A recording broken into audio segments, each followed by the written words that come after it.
This morning, inside your spotlight, we have the Minister of Housing and Urban Development, the Honourable Adrian Leonce. Good morning to you, Good sir. morning, good morning. How are you? So far, so good. How you Nice, doing? Good, good. Can't You're looking complain. well rested. Like you ain't had to walk up and down the streets this time around. Not as much as the Not last as time. much as the last time. I hear you. So, tell me, is there a major difference for you in terms of the weight and responsibility of being minister in the ministry versus being the minister? Well, there's a difference, but not a significant difference. As I would have said before, the Honourable Camille Robinson Regis, our AG, she would have allowed me to really manage some of the agencies. So basically, it was instead of going to her. Yeah.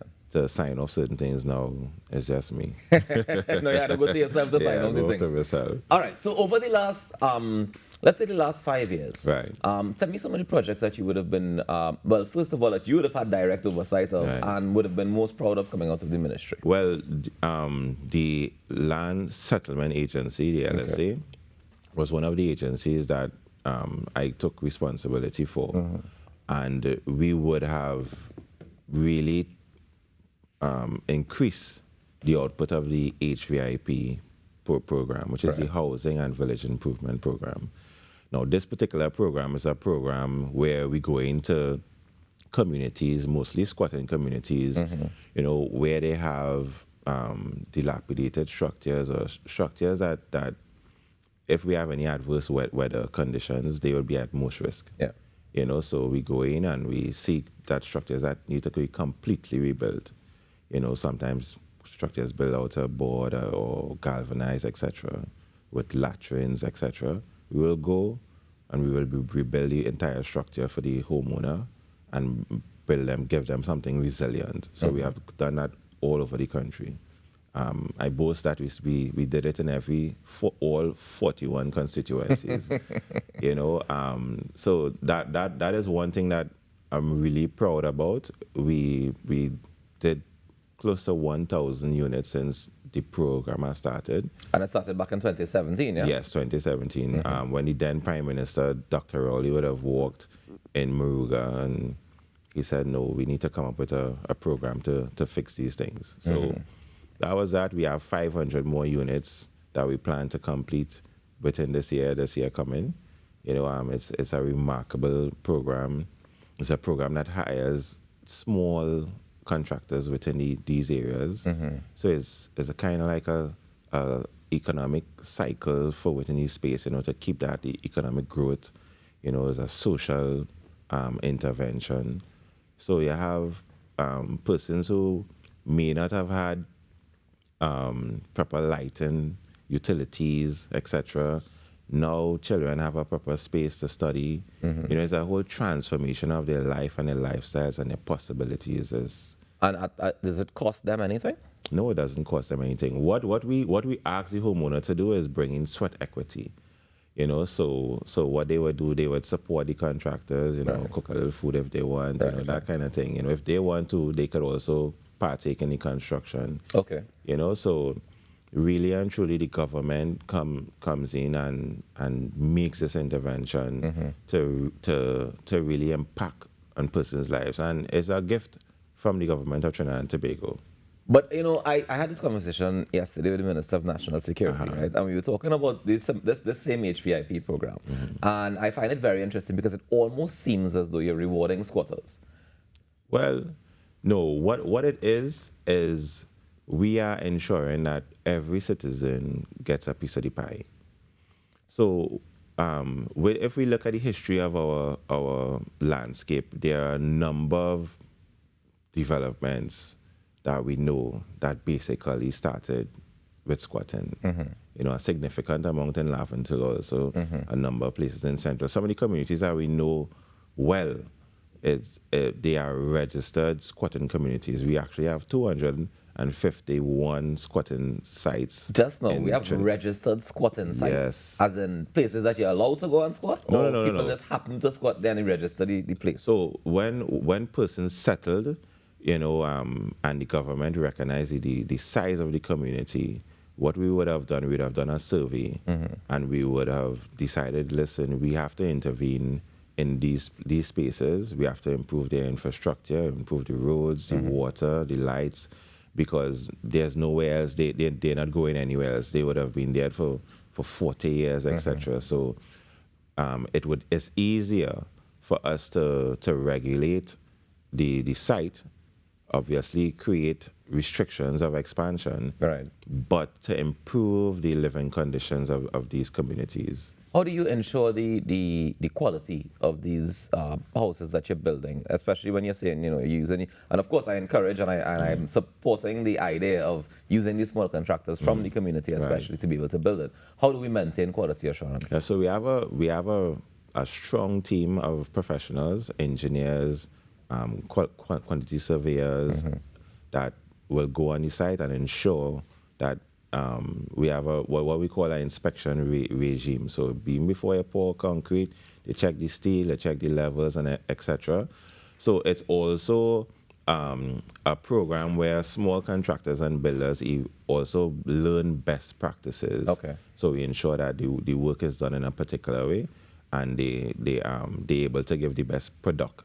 Right. And this program is very different from the home improvement grants and the home improvement and subsidy programs as well.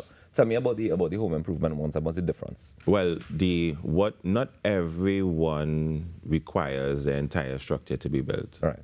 So some persons they just need a roof repaired, or because they may have an addition to the family, so they want to add an additional room, or persons may be getting older in the space, so we have to change the access, put probably ramps and that kind of stuff. So persons may not require that full rebuilding, but they might require some assistance to help in these kind of repairs and upgrades. So this is where the home improvement grants come in, where persons would apply. Obviously, we try to get the most vulnerable persons to be able to access this particular program. So there is a restriction in terms of household earnings. And what we do, they go through the process, they send in the documents, and what we do, we try to guide them to ensure that the money that they receive, they achieve what they want to achieve. So there are officers that will come and go through their quotations and maybe even help adjust, so ensure that they have their success. Because as I always tell them, their success is our success. Right. Because they now be able to speak about the program and say, what, I got through with this particular program, and this is what I was able to do. I was able to extend, I was able to modify, etc. We also have subsidies. So the grant is a one-off payment. Well, they pay it in parts. What's the range of the grant? The grant is 15,000. Okay. But the subsidies we have. I'm not saying 15,000 can't change a roof, No. Sometimes it's just simple repairs. Simple repairs. Right. And then there's the subsidies where some people, they have some money and they just need some additional funding. Right. So for the repairs, that subsidy is $20,000. And for new construction, we also do a subsidy for new construction. We give them up to $50,000. Okay. So that is how we try to assist to help to improve the existing housing stock. Yeah.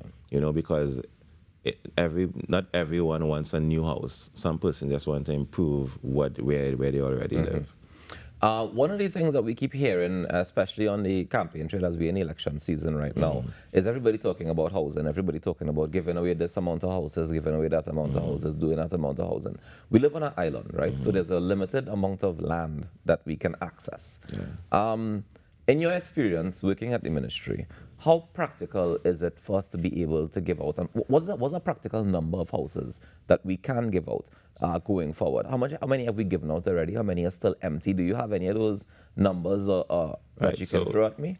So we try to hit a target of between 3,000 to 5,000 houses within our fiscal space, but the challenge is usually finance. Obviously, your limit is finance in terms of how many units you can produce. Right.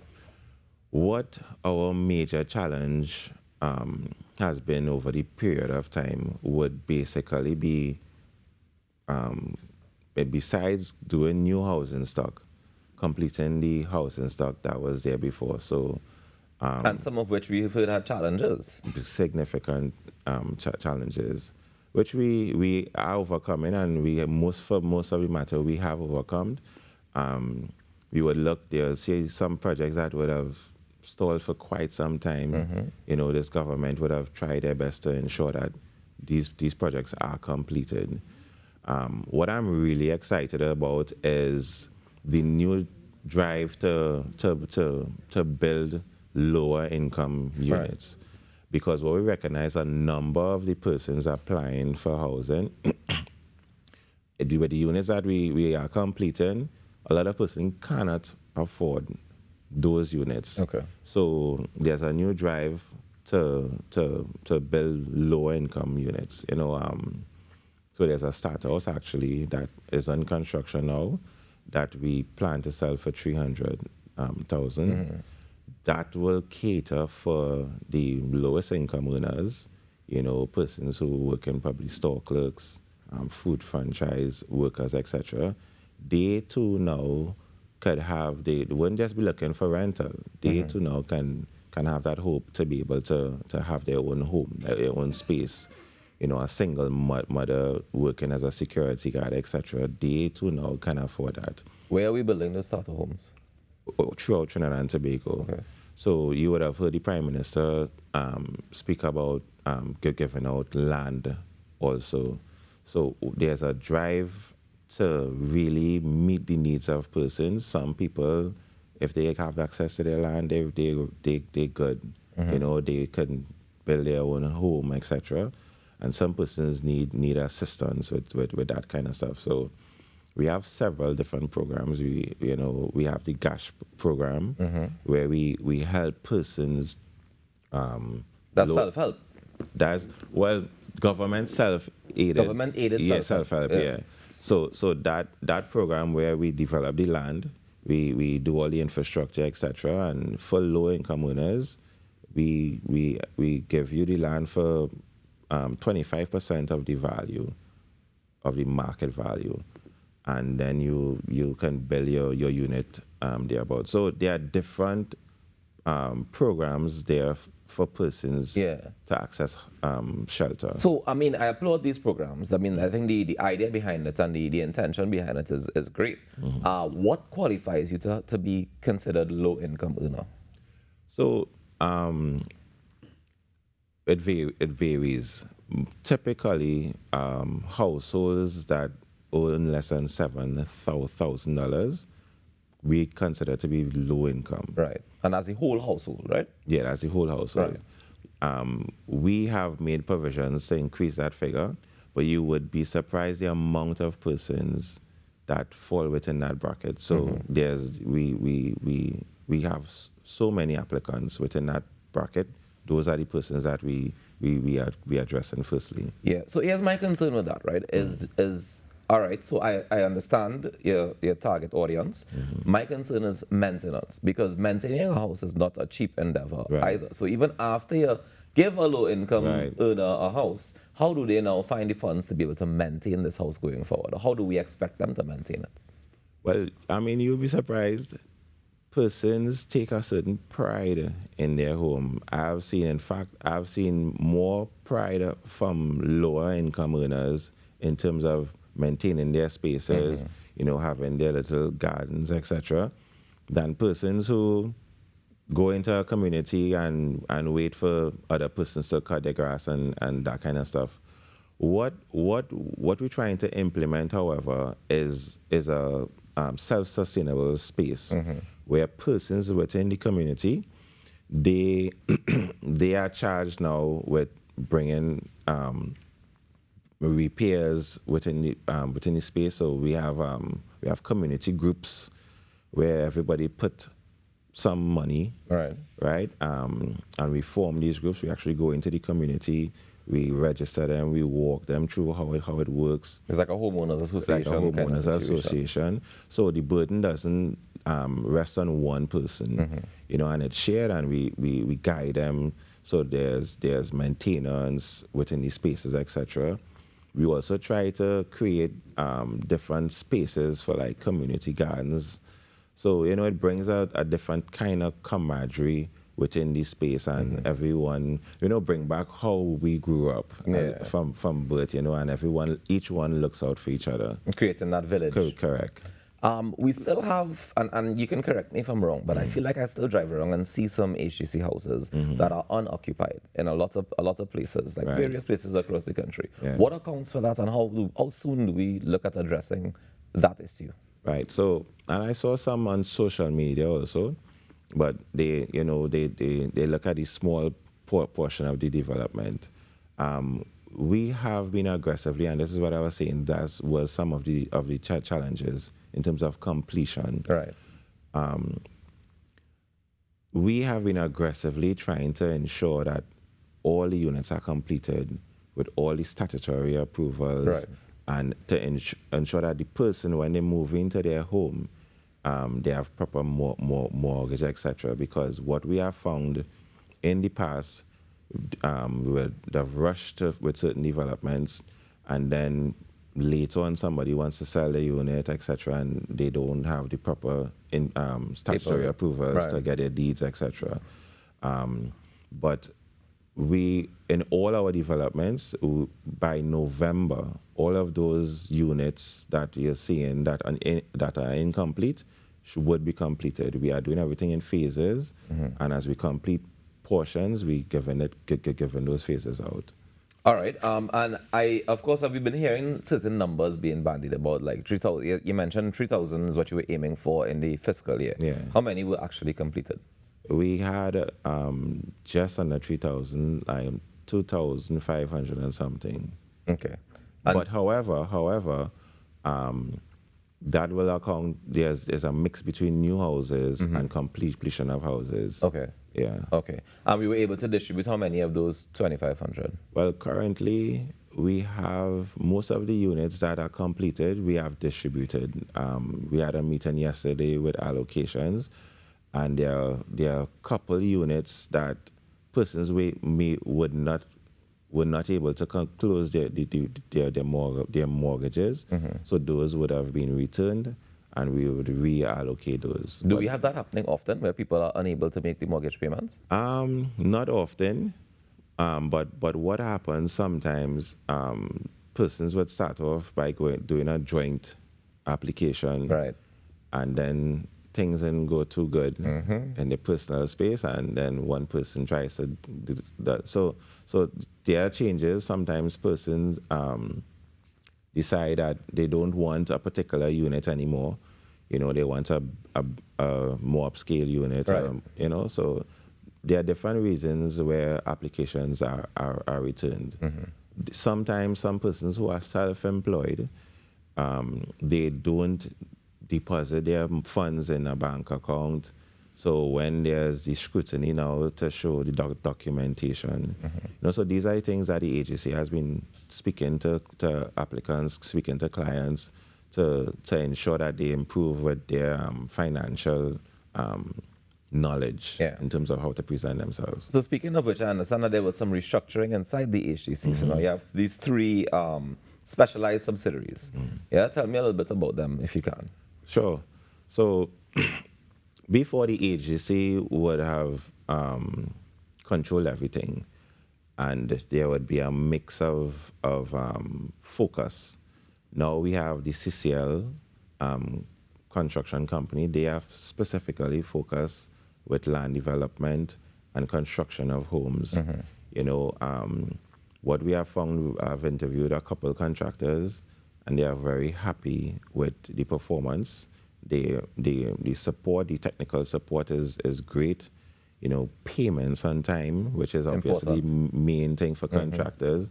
And I think the model is working well because there's a whole entity specifically just geared to doing that one thing. And then there's the call, which is responsible, which has come like the asset management company. The asset management company. So they are responsible for ensuring when we do the allocations, the sales are done, the whole process of selling, etc. They are pretty good, and they are coming up with programs to really ensure persons understand the whole financial challenges that they may face in terms of trying to access a mortgage, and then of course there's the asset, the facilities, yeah. So they would be responsible for the existing estates, the new ones and the old ones that we have. Just to go back to the CCL, the construction company. If I am a contractor and I want to be a part of that construction company limited, how do I apply, or what are the ways to enter, I guess, to be a part of that? So, as you know, our procurement, the OPR, to be a part of anything with the government, you have to be OPR registered. Right. Obviously, you would select the fields that related to construction, and then we just go and ask for quotes whenever you need it. No. You go and you express your interest in wanting to give these services to CCL. Once you're OPR registered, they register you on their database, and you get invited. Then go from there. It's very transparent. How long have these 3 subsidiaries been in effect? These subsidiaries, just over a year. Okay. And how would you measure their performance so far? I think it's excellent. Based on the feedback that I've been getting, persons are really happy with the change, more so the contractors, and I am seeing a difference in the delivery. Okay. So I expect that the challenges of the units not being completed properly.